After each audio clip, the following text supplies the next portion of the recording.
Magandang buhay po sa ating lahat. Sa ngalan po ng Prelature Shrine of St. Joseph sa bayan ng Pulilio, Quezon, ito po si Father Boyet Valenzuela, ang parish priest ng parokya.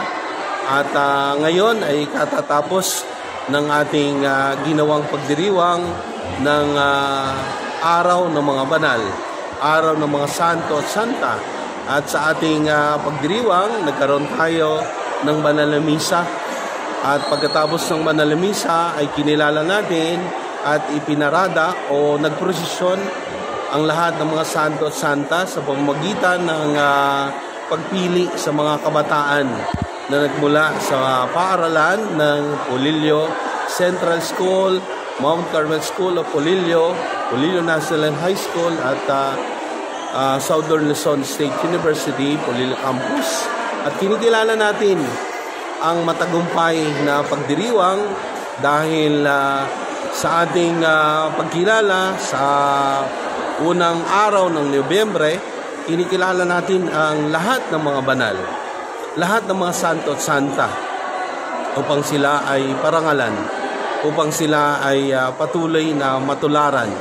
At sa pagdiriwang po natin ngayon, marami tayong mga realizations. Una, bilang mga mananampalataya, magsikap tayo na patuloy na maging mabuting tao upang maging banal. Hindi man karapat-dapat ay magsikap tayo. Ito'y sa pamamagitan ng ating buhay panalangin, pagdarasal araw-araw, pagdalo sa banal na misa, patuloy na pagkikipag-ugnayan sa ating Panginoong Diyos. Higit ang pagsisikap na maging bukas tayo sa panawagan upang ang ating sarili ay maiangkop sa kalalagayan ng sambayanan, lalo na sa pagtulong at pagkakawang gawa sa mga taong higit na nangangailangan, lalo na sa mga kapatid natin, mga dukha. Sa ngalan po ng Prelature Shrine of St. Joseph, ang inyong pang paring lingkod ay patuloy nagpapasalamat sa pagdiriwang ng araw ng mga banal. At bukas po ay gaganapin naman natin, November 2, ang araw ng ating mga kapatid natin na yumao. Naniniwala tayo na sa ating pagdiriwang na banal na misa, sa ating pananalangin, tayo ay makatulong upang ipagdasal ang ating mga yumaong mga mahal sa buhay. Ang ating mga kapatid ay nangangailangan ng ating panalangin upang sila ay madalisay ang buong pagkatao. Patuloy na maging daan ito upang tayo din bilang mga buhay pa dito sa ating sandaigdigan ay magsikap na pagdating ng panahon, tayo man ay mawala sa mundo, tayo ay makakarating sa buhay na walang hanggan, doon sa langit at tahanan ng Diyos, ang kanyang kaharian.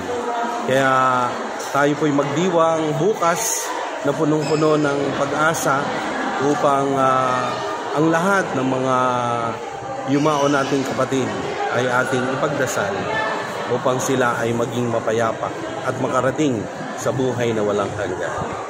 At hamon ito sa atin upang pagdating ng panahon, magsama-sama tayo sa kanyang kaharian sa langit. Mabuhay po tayong lahat at marami pong salamat. Magandang gabi po sa ating lahat.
po.